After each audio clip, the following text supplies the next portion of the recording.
Hello students, welcome eight दीक्षांत edutech. मैं दीपक शर्मा, आपका मैथ्स का टीचर। और आज के इस वीडियो में हम लोग एक नए चैप्टर को शुरू करने वाले हैं जिसका नाम है linear equations in one variable. ठीक है, तो लीनियर इक्वेशन होता क्या है, वेरिएबल क्या होता है, इसको आपने ऑलरेडी पिछले क्लासेस में पढ़ा हुआ है, बट हम लोग थोड़ा सा चर्चा कर लेते हैं। तो लीनियर इक्वेशन बेसिकली अगर कोई equation ax plus B equals to 0 के फॉर्म का हो जाए तो उसको हम लोग लीनियर इक्वेशन कहेंगे। ठीक है ना। और इन वन वेरिएबल मतलब इसमें एक ही वेरिएबल होगा। जैसे यहाँ पे एक कंडीशन आप देख सकते हैं, x जो है एक वेरिएबल है ना। और ये a और b क्या है, a और b ये भी तो लिटरल्स हैं, कॉन्स्टेंट्स तो है नहीं देखने में लग रहे हैं, लेकिन यहाँ पे a और b जो है किसी कांस्टेंट के बदले में ही यूज़ हुआ है ना। तो यहाँ पे a और b कांस्टेंट्स ही हैं। अब यहाँ पे कोई भी कांस्टेंट हो सकता है, जैसे कोई भी नंबर हो सकता है, डेसिमल भी हो सकता है, फ्रैक्शन भी हो सकता है, होल नंबर्स भी हो सकते हैं, इंटीजर्स भी हो सकते हैं। ठीक है ना। लेकिन यहाँ पे एक कंडीशन है कि a जो है वो 0 के बराबर नहीं होना चाहिए। ठीक है, a 0 को छोड़कर कोई भी नंबर हो सकता है, कोई भी कांस्टेंट हो सकता है। ठीक है, तो यही है हमारा linear equations in one variable. और इसको हमने ऑलरेडी प्रीवियस क्लासेस में थोड़ा बहुत पढ़ा है, हमें पता है कि कैसे ऐसे इक्वेशंस को हम लोग सॉल्व कर सकते हैं। अब हम लोग थोड़ा उससे आगे पढ़ेंगे, थोड़ा एडवांस में पढ़ेंगे। क्या क्या पढ़ेंगे तो आइए देखते हैं। तो जैसे पहला टॉपिक यहाँ पे solutions of a linear equation है ना। माने कोई अगर लीनियर इक्वेशन है तो इसका सॉल्यूशंस क्या होगा, या सॉल्यूशन का मतलब सॉल्यूशन से हम क्या समझते हैं, कैसे फाइंड कर सकते हैं। ठीक है ना, मतलब जो पिछले बात आपने पढ़ा है वही है बेसिकली। फिर उसके बाद एक्चुअली सेकंड में हमारा टॉपिक जो है ये थर्ड होना चाहिए था। थर्ड में हम लोग पहले पढ़ेंगे। पहले हम लोग ये देखेंगे कि कैसे हम लोग, क्योंकि इक्वेशन हमने ऑलरेडी सीख लिया है तो अब उस पर हम लोग और ज़्यादा चर्चा नहीं करके हम लोग कुछ प्रैक्टिकल लाइफ प्रॉब्लम्स को सॉल्व करना सीखेंगे यूजिंग लीनियर इक्वेशंस। ठीक है, फिर उसके बाद अगेन ये भी इक्वेशंस ही हैं, लेकिन इसमें क्या होगा कि वेरिएबल्स होगा दोनों साइड्स में। जैसे अभी आपने देखा कि ax plus B equals to 0 है ना। इसका और कुछ एग्जाम्पल्स लेते हैं। 2x plus 4 is equal to 8, ये एक आपका एक इक्वेशन बन रहा है। अब आप देख रहे हैं यहाँ पे जो वेरिएबल है आपका वेरिएबल x है, और ये 2 4 8 क्या है, देखिए 2 के प्लेस पे यहाँ पे a आ गया है, b के प्लेस पे 4 आ गया है। 4 एक्चुअली नहीं है क्योंकि 8 को अगर हम लोग इधर लाएंगे तो b का वैल्यू -4 हो जाएगा, बट अभी के लिए हम लोग मान लेते हैं b ये है हमारा। ठीक है, और ये एक कोई दूसरा कॉन्स्टेंट है। तो यहाँ पे आप क्या देख रहे हैं कि जो वेरिएबल हमारा सिर्फ एक ही साइड में है ना, लेफ्ट हैंड साइड में है। लेफ्ट हैंड साइड और राइट हैंड साइड समझ रहे हैं आप लोग। जो इक्वल्स टू के लेफ्ट में होगा वो लेफ्ट हैंड साइड, और जो इक्वल्स टू के राइट में होगा वो राइट हैंड साइड। तो अभी क्या हो जाएगा, कुछ जैसे यहाँ पे वेरिएबल एक ही साइड में है तो कुछ ऐसे भी इक्वेशंस होंगे जिनमें वेरिएबल दोनों साइड में होंगे। जैसे 4x plus 5 is equal to 2 minus 3x। ठीक है, तो ये भी एक इक्वेशन ही है, लीनियर इक्वेशन ही है, क्योंकि यहाँ पे सिर्फ एक ही वेरिएबल यूज हो रहा है। I mean linear equation in one variable है, लेकिन यहाँ पे जो वेरिएबल है दोनों साइड में अवेलेबल है। अच्छा, लीनियर इक्वेशन क्या होता है, थोड़ा इस पर भी हम लोग चर्चा कर लेते हैं। इस पर शायद अभी मैंने आपको नहीं बताया। लीनियर इक्वेशन एक ऐसा इक्वेशन होता है जिसमें जो उसका वेरिएबल है उसका मैक्सिमम पावर 1 होना चाहिए। आप देख सकते हैं x का पावर कितना है, यहाँ पे 1 है, तो इसीलिए इस फॉर्म के इक्वेशन को हम लोग लीनियर इक्वेशन कहते हैं। यहाँ भी आप देखिए x का पावर कितना है, 1 है, तो ये भी एक लीनियर इक्वेशन है, ये भी एक लीनियर इक्वेशन है ना। अगर कोई इस तरह का इक्वेशन मिलता है आपको x² plus 5x is equal to 10, तो अब यहाँ पे क्या आप देख रहे हैं, एक ही वेरिएबल है यहाँ भी, लेकिन यहाँ पे x का जो मैक्सिमम पावर है वो 2 है। तो अगर किसी इक्वेशन का मैक्सिमम पावर 1 से ज़्यादा हो तो उसको हम लोग लीनियर इक्वेशन नहीं कहेंगे। This equation is not a linear equation, है ना। ये भी इक्वेशन है but it is not a linear equation. हाँ, बाकी इधर जो हम लोग अभी चर्चा किए वो लीनियर इक्वेशन है। ठीक है, तो बात समझ में आ रहा है आपको। उसके बाद जो होगा हमारा टॉपिक, इसमें कुछ ऐसे इक्वेशन होंगे जो देखने में लीनियर फॉर्म में नहीं होंगे ना, लीनियर फॉर्म की तरह नहीं होंगे वो, लेकिन उसको हम लोग रिड्यूस करके लीनियर फॉर्म में लेकर आ सकते हैं, और फिर हम लोग जैसे लीनियर इक्वेशन को सॉल्व करते हैं उसको सॉल्व करेंगे। ठीक है ना, तो इन्हीं बातों को हमें पढ़ना है इस चैप्टर में। तो आइए थोड़ा हम लोग पिछली बातों को रिवाइज कर लें, फिर जो हमारा हमें जो पढ़ना है उस पर चर्चा करेंगे। तो जैसे हम लोग इक्वेशन पर बात कर रहे थे, तो इक्वेशन है क्या,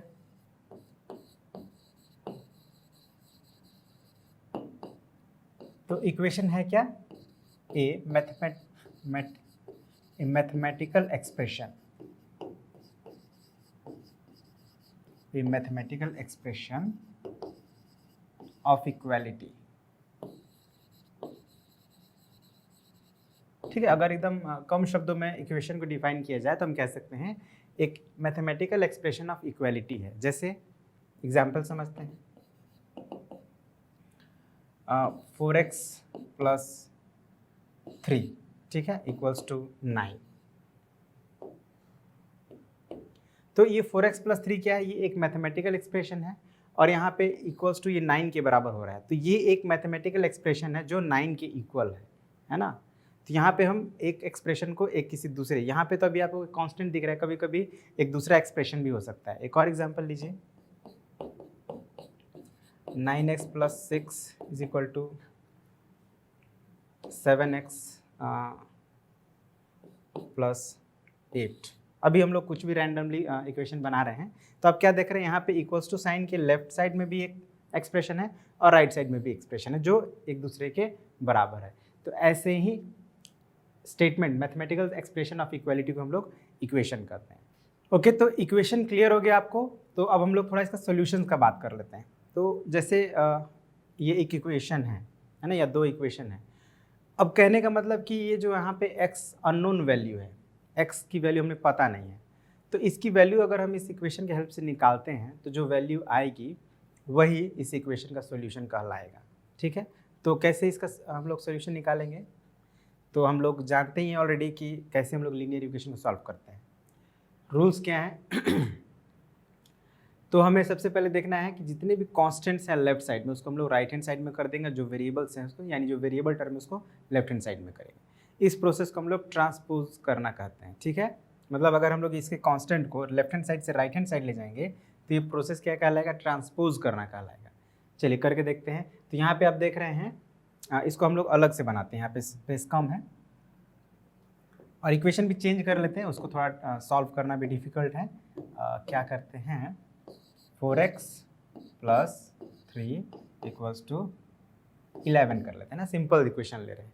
अब हमें x की वैल्यू निकालनी है, तो हमें क्या करना है, ये जो कांस्टेंट है हमारा +3 उसको हमें राइट हैंड साइड में भेजना है। तो अकॉर्डिंग टू रूल ये जो है +3 है, जब साइड चेंज करेंगे तो हो जाएगा -3। ठीक है, रूल क्या है कि जब भी कोई एक टर्म को हम लोग एक साइड से दूसरे साइड में ट्रांसपोज करते हैं तो वो पॉजिटिव होगा तो निगेटिव हो जाएगा और निगेटिव होगा तो पॉजिटिव हो जाएगा। अब ये एक टर्म है +3, पॉजिटिव कांस्टेंट टर्म है, तो इसको हम लोग जैसे ही राइट हैंड साइड में ट्रांसपोज किए तो ये -3 हो जाएगा। ठीक है, अब इसको आप सॉल्व कर लीजिए, नेक्स्ट स्टेप में इसको सॉल्व कर लीजिए। तो 11 - 3 क्या हो जाएगा, 8। अब यहाँ पे ध्यान दीजिए, अभी भी हमें x का वैल्यू पता नहीं चली, ये 4x इज इक्वल टू 8 है। x की वैल्यू 8 नहीं है, ये 4 टाइम्स x की वैल्यू 8 है। तो x की वैल्यू निकालनी तो क्या करेंगे, इस 4 को हमें राइट हैंड साइड भेजना पड़ेगा। अब यहाँ पे देखिए ये तो सिंगल टर्म है 4x, इसमें तो कोई दूसरा टर्म है नहीं, 4 तो अलग टर्म है नहीं, उसी से जुड़ा हुआ है। तो अगर किसी सिंगल टर्म के ही किसी एक पार्ट को जब हम लोग ट्रांसपोज करते हैं तो वहाँ हमें ये देखना है कि अगर वो मल्टीप्लाई से कनेक्टेड है तो उधर जाएगा तो डिवाइड हो जाएगा, और डिवीजन से कनेक्टेड है तो साइड चेंज होगा तो वो मल्टीप्लाई में तो डिवाइड हो जाएगा और डिवाइड में तो मल्टीप्लाई हो जाएगा। तो यहाँ पे आप देख रहे हैं 4 जो है वो x से मल्टीप्लाई के साथ कनेक्टेड है। तो जैसे ही 4 को हम लोग राइट हैंड साइड में ट्रांसपोज करेंगे ये यहाँ पे क्या हो जाएगा, डिवाइड हो जाएगा, यानी 8/4। तो x का वैल्यू क्या आ गया आपको, 4 आ गया। तो ये जो आपने x का वैल्यू फाइंड किया 4, this is the solution of this given equation. ठीक है, तो सॉल्यूशन का मतलब कुछ अलग नहीं है, सॉल्यूशंस ऑफ या solution of a linear equation. तो लीनियर इक्वेशन में हमेशा सिंगल एक ही सॉल्यूशन मिलता है, लीनियर इक्वेशन। ओके, तो ये आप ऑलरेडी इससे परिचित होंगे, हम लोग बस थोड़ा सा इसको रिकॉल किए हैं। तो हमने यहाँ पे x का वैल्यू 4 निकाला, तो so this 4 is the solution of this given equation. ठीक है, उसी तरह से कोई और भी इक्वेशन को हम लोग जब सॉल्व करेंगे तो उसमें जो भी जो गिवन वेरिएबल का वैल्यू फाइंड होगा वो उस गिवन इक्वेशन का सॉल्यूशन कहलाएगा। ठीक है, अब इतना काफ़ी है क्योंकि हमने ऑलरेडी सीखा हुआ ये सब चीज़। अब हम इनको इम्प्लीमेंट करेंगे अपने रियल लाइफ प्रॉब्लम्स को हेल्प सॉल्व करने के लिए। ठीक है, तो आगे बढ़ते हैं, देखते हैं क्या प्रॉब्लम है। तो बेसिकली हमें वर्ड प्रॉब्लम्स ही मोस्टली करना है आज की इस वीडियो में। तो ये पहला वर्ड प्रॉब्लम है, पहले इसको पढ़ते हैं और समझते हैं क्या है ये। तो 3 electric scooters have their numbers as consecutive even numbers, है ना। इलेक्ट्रिक स्कूटर, आप जानते हैं 3 इलेक्ट्रिक स्कूटर हैं और उनका जो नंबर है, हर एक स्कूटर को या कार को या मोटरसाइकिल को एक नंबर दिया जाता है। तो इनको जो नंबर मिला है वो कॉन्जिक्यूटिव इवन नंबर्स के फॉर्म में मिला है। मतलब अगर जस्ट टेक एन एग्जांपल, अगर एक का नंबर 26 है तो उसके दूसरे का क्या होगा 28 और फिर उसके बाद का क्या होगा 30। ये हम एक एग्जांपल लिए हैं। नंबर कुछ भी हो सकता है ना, कोई 4 डिजिट नंबर भी हो सकता है। सपोज कीजिए 1242 है, तो उसके बाद दूसरा स्कूटर क्या मिलेगा 1244 और तीसरा मिलेगा 1246। इस तरह से मतलब कंसेक्यूटिव इवन नंबर्स के फॉर्म में उसको नंबर मिला है। अब यहाँ पे कुछ और भी बताया गया है कि the sum of 3 numbers is 3996। 3996 मतलब लग रहा है कि 4 डिजिट ही नंबर है ना, तभी इतना सम आएगा। अब हमें क्या करना है, क्या find the number of each e scooter. तीनों ई स्कूटर यानी इलेक्ट्रिक स्कूटर के नंबर्स को बताने हैं। तो ध्यान रखिएगा, यहाँ पे जो पहला कंडीशन ये है कि कंसेक्यूटिव इवन नंबर्स हैं। तीनों नंबर्स कैसे हैं, कंसेक्यूटिव इवन नंबर हैं। तो हम लोग यहाँ पे एज्यूम कर लेते हैं, किसी एक इलेक्ट्रिक स्कूटर का नंबर को एज्यूम कर लेते हैं। Let the number of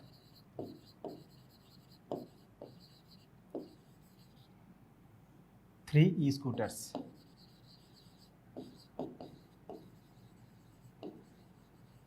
are, अगर हम एक का x मान लेते हैं तो दूसरे का क्या होना चाहिए, क्योंकि कॉन्जिक्यूटिव इवन नंबर्स हैं तो सेकंड वाला क्या होगा उससे 2 अधिक होगा। जैसे अगर 26 था तो 28 हो गया, मतलब 2 एक्स्ट्रा होगा इससे, यानी कि हम x में 2 प्लस कर देते हैं। तो फर्स्ट स्कूटर का अगर नंबर x है तो दूसरे क्या होगा x+2 और तीसरे का क्या होगा, और फिर x+2 में फिर से 2 जोड़िए तो x+4 हो जाएगा। ठीक है ना। तो हमने क्या माना है, ध्यान दीजिएगा, हमने तीनों का नंबर माना, एक का x, दूसरे का x+2, तीसरे का हमने माना एक का है। इन बाकी दोनों का ये जो यहाँ पे दिया हुआ है स्टेटमेंट उसके अकॉर्डिंग दूसरे का x+2 होना चाहिए और तीसरे का x+4 होना चाहिए। बात को यहीं पे समझना है, हमने माना सिर्फ एक ही स्कूटर का नंबर को माना है x, अब बाकी जो दोनों है वो उसके कंडीशन के बेस पे एक का x+2 हो गया और एक का x+4 हो गया। Now according to question,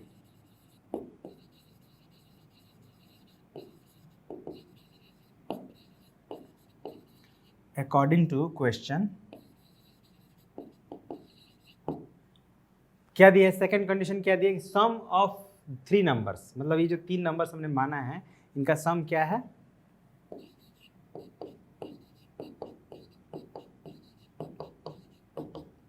3996। ठीक है, यही सम है तीनों का नंबर, तीनों नंबर जो गिवन है उनका सम कितना है 3996। तो ये एक हमारा इक्वेशन बन गया। अब हम इसको सॉल्व कर लेना है, तो सॉल्व करने से हमें x का वैल्यू निकल जाएगा। तो अब देखिए यहाँ पे कितने x हैं, 1, 2 एंड 3x है, तो 3x हो गया एंड 2 और 4 6 हो गया और इधर 3996। अब x का वैल्यू निकालना है तो हमें क्या करना पड़ेगा, ये जो कांस्टेंट टर्म है हमारा 6 उसको राइट हैंड साइड में भेजना पड़ेगा। तो क्या हो जाएगा, वो -6 हो जाएगा। ठीक है, means 3x is equal to 3990। Okay, अब हमें x की वैल्यू निकालनी है, तो x की वैल्यू क्या होनी चाहिए 3990/3। डिवाइड क्यों कर रहे हैं 3 से, ध्यान दीजिएगा 3 जो है इसी टर्म का पार्ट है और मल्टीप्लाई में है तो इधर जाएगा तो क्या हो जाएगा, डिवाइड हो जाएगा। तो 3 से डिवाइड कर देंगे हम लोग तो x की वैल्यू क्या आ जाएगी 1330। मतलब जो पहला स्कूटर है उसका नंबर है 1330 क्लियरली।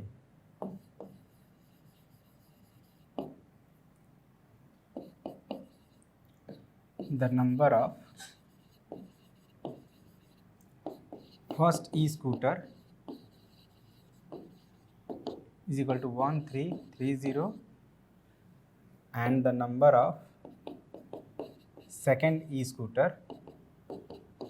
अब क्या करना है, इसमें 2 प्लस करेंगे ना तो 1332 and the number of third e scooter 1330 +4 है ना, एक में 4 जोड़ना था एक में 2 जोड़ना था,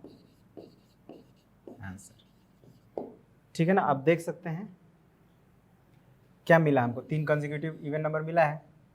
सॉल्व करके आप क्रॉस चेक भी करेंगे क्या क्या जो कंडीशन उसको सेटिस्फाई कर रहा है। देखिए तीनों कंसेक्यूटिव इवन नंबर्स हैं, है ना। इनको प्लस करेंगे तो आपका वही आएगा जो बुक में दिया 3996। तो बनाकर एक बार क्रॉस चेक भी करना है कि क्या कंडीशन सेटिस्फाई कर रहे हैं कि नहीं। तो ये हो गया हमारा सोल्यूशन ऑफ क्वेश्चन नंबर 1। अब second, a rational number is such that when we multiply it by 10/3 and add 3/8 to the product we get -3/2। अब ये देखिए देखने में थोड़ा हो सकता है डिफिकल्ट लगे मगर बहुत इजी है। हमें क्या फाइंड करना है, व्हाट इज़ द नंबर।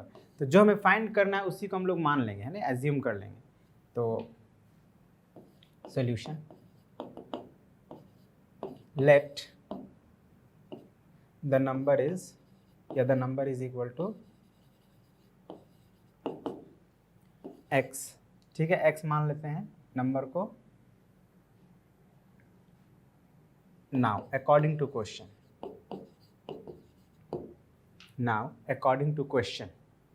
अब अकॉर्डिंग टू क्वेश्चन को हम लोग शॉर्ट में AQ लिख रहे हैं, ठीक है। अकॉर्डिंग टू क्वेश्चन क्या है क्वेश्चन में, व्हेन मल्टीप्लाई इट बाई 10/3, मतलब जो हमने नंबर को एज्यूम किया है उसको जब हम लोग किससे मल्टीप्लाई करते हैं, 10/3 से, उसके बाद एंड ऐड 3/8 प्लस 3/8 को ऐड कर देते हैं तो हमें क्या मिलता है, वी गेट -3/2।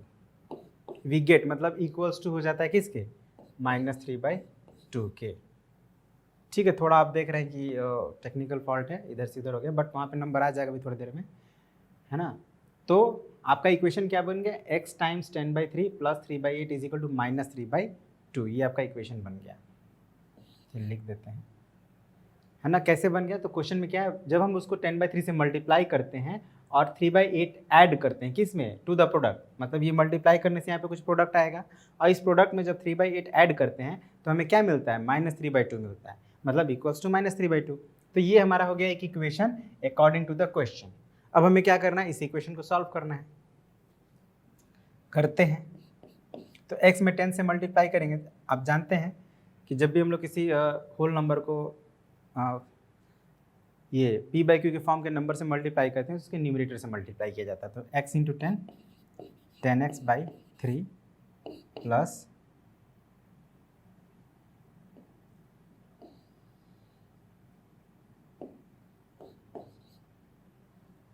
10x/3 प्लस अभी 3/8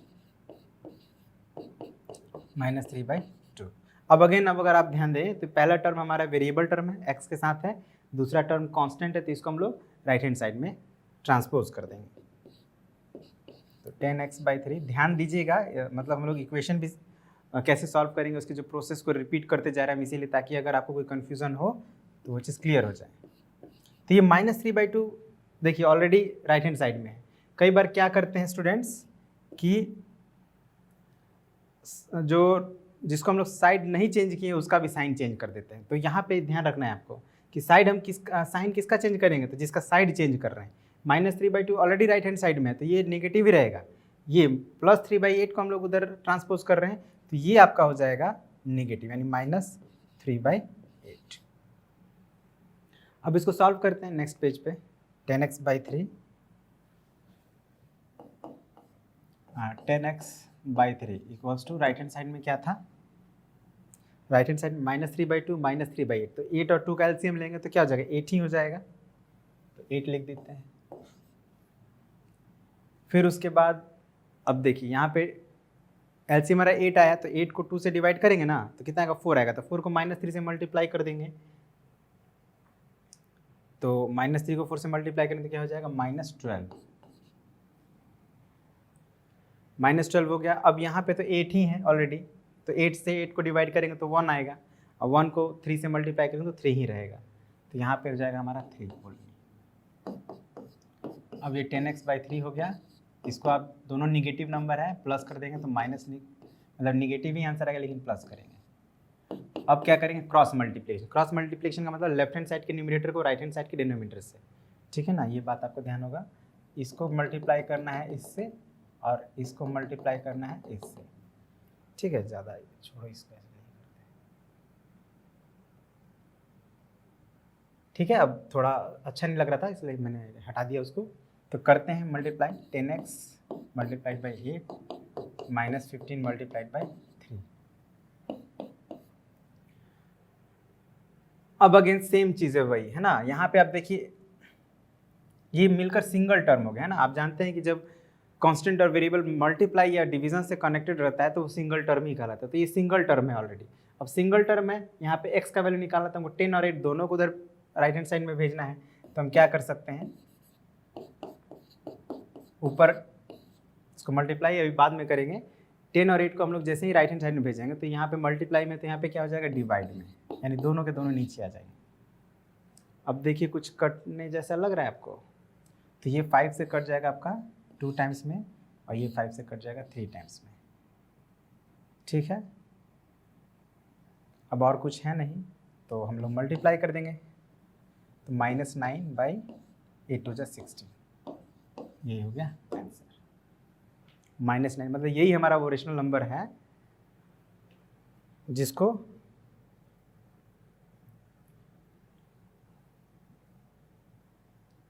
जिसको 10/3 से मल्टीप्लाई करके +3/2 ऐड करेंगे तो -3/2 आंसर आ जाएगा। आप क्रॉस चेक भी कर सकते हैं but I think it's okay, ज़रूरत नहीं है। अब next question, Harvind has 3 boxes of different fruits. ठीक है ना, हरविंद के पास 3 बक्से हैं और तीनों में डिफरेंट अलग अलग तरह के फ्रूट्स रखे हैं। Box A weights 1/2 kg more than box B. अब देखिए यहाँ पे कंपैरिजन किया जा रहा है, किसी बॉक्स का वेट नहीं दिया गया है ना। बोला जा रहा है बॉक्स ए है जिसका वेट बॉक्स बी से 1/2 kg ज़्यादा है, और बॉक्स सी जो है उसका वेट 1/2 kg ज़्यादा है बॉक्स बी से। अब टोटल वेट दिया है, तीनों बॉक्स का टोटल वेट 48 3/4 kg। तो हमें सिर्फ बॉक्स ए का वजन बताना है, तीनों का बॉक्स का वजन नहीं बताना है। तो चलिए इसको हम लोग ऐसे समझते हैं, एक बॉक्स से ए, एक बॉक्स से बी और एक बॉक्स से सी। ठीक है, अब हमें किसी का वैल्यू नहीं पता है तीनों में से, बस थोड़ा कंपैरिजन मालूम है कि बॉक्स ए का जो वजन है वो बॉक्स बी के वजन से 1/2 kg ज़्यादा है। तो अगर बॉक्स बी को हम लोग x kg मान लेते हैं तो ए का वजन क्या होना चाहिए, x + 1/2 होना चाहिए ना। क्यों, क्योंकि ए का वजन, बॉक्स ए का वजन बी से 1/2 kg ज़्यादा है तो उतना हम प्लस कर दिए। और क्या कह रहा है कि and box C weights more than 1/2 kg more than box B. यहाँ भी कंपैरिजन जो है बी से ही किया जा रहा है, यानी ये जो सी बॉक्स है वो बी से कितना ज़्यादा है वजन इसका, तो 1/4 kg। तो बस यही हो गया हमारा। अब इसको तो हम लोग थोड़ा लिख लेते हैं,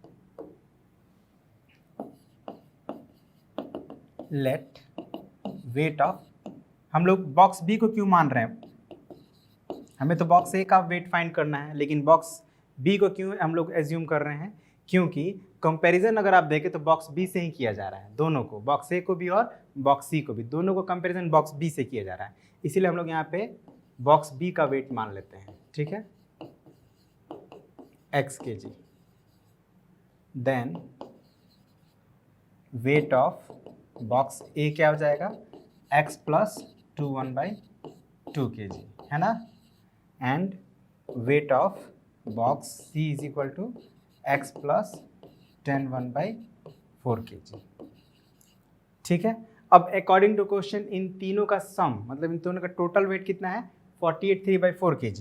तो इस चीज़ को हम लोग नेक्स्ट स्लाइड पे मेंशन कर देते हैं। अकॉर्डिंग टू क्वेश्चन x मतलब बॉक्स ए का वजन कितना है, x + 1/2 प्लस बी का वजन है x और सी का वजन कितना है, x +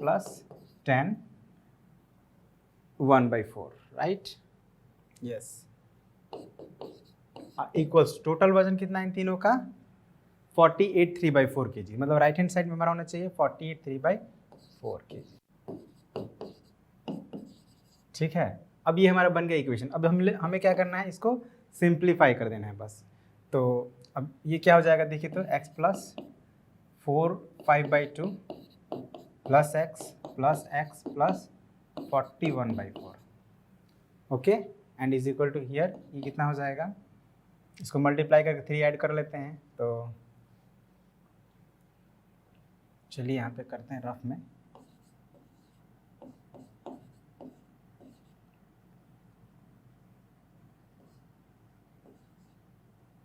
$195, राइट।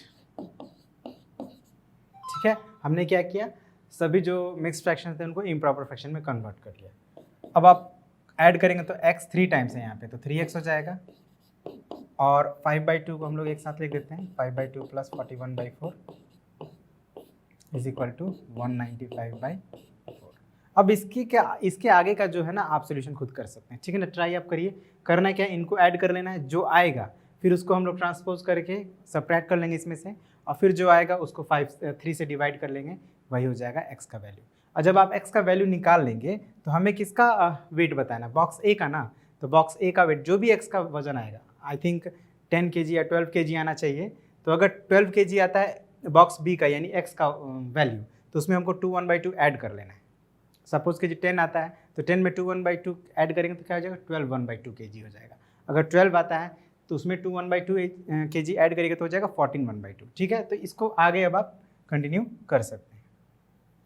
इसके आगे का टू बी कंटिन्यूड, मतलब अब ये आपको करना है। ठीक है, तो अब हम लोग आगे का क्वेश्चन को समझते हैं।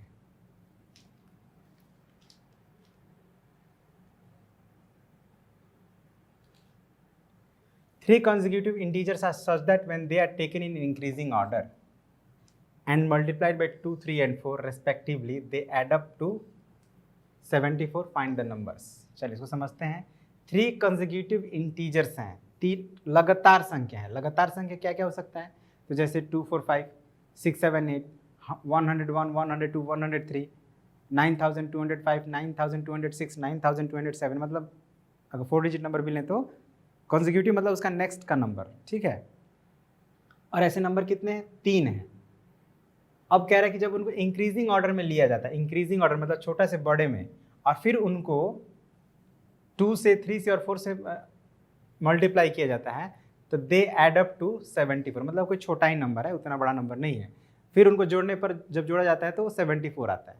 तो हम लोग एज्यूम करेंगे, यहाँ पे भी 3 कंसेक्यूटिव नंबर्स एज्यूम करेंगे। तो 3 कंसेक्यूटिव नंबर क्या हो सकते हैं, ध्यान दीजिए कि यहाँ पे अगर आपको कोई कन्फ्यूजन हो तो इस चीज़ को समझिएगा। लेट 3 कंसेक्यूटिव, और ये जो बात बताया जा रहा है ना, अक्सर आपको इक्वेशंस में ऐसे इस तरह के प्रॉब्लम्स आएंगे आपके सामने, तो आपको हमेशा याद भी रखना है, जब भी 3 कंसेक्यूटिव नंबर्स को हमको एज्यूम करना हो, मानना हो, तो अगर पहला को x मानेंगे तो सेकंड क्या होना चाहिए, x+1, फिर थर्ड क्या होना चाहिए, x+3। क्यों होना चाहिए, क्योंकि कंसेक्यूटिव नंबर्स में हमेशा डिफरेंस 1 का होता है, सॉरी 3 नहीं 2, 1 का डिफरेंस होता है, मतलब एक एक जोड़ना है। तो x में एक जोड़े तो x+1, फिर इसमें एक जोड़े तो x+2 हो गया। ठीक है, ये तीनों कंसेक्यूटिव नंबर्स हमें मिल गए। अब अकॉर्डिंग टू क्वेश्चन x में हमें क्या करना है, 2 से मल्टीप्लाई करना है ना, तीनों को मल्टीप्लाई करना है, पहले को 2 से, दूसरे को 3 से और तीसरे को 4 से। तो हम x में 2 से मल्टीप्लाई कर देते हैं, x+1 में किससे मल्टीप्लाई करेंगे, 3 से, और x+2 में किससे मल्टीप्लाई करेंगे, 4 से। तो जब मल्टीप्लाई करके इनको जोड़ा जाता है ना, क्वेश्चन है यहाँ पे मल्टीप्लाई करके एड अप टू 74, मल्टीप्लाई करके जब जुड़ते हैं वो तो 74 हो जाते हैं। अब हमें x का वैल्यू निकालना, मतलब हमारा इक्वेशन बन गया, अब सॉल्व करना है। अब यहाँ पे एक बात ध्यान दीजिएगा, गलती हो जाता है, हमें 3 से मल्टीप्लाई करना है, किसको, x+1 को। x+1 का मतलब कि दोनों को होल 3 से मल्टीप्लाई करना है।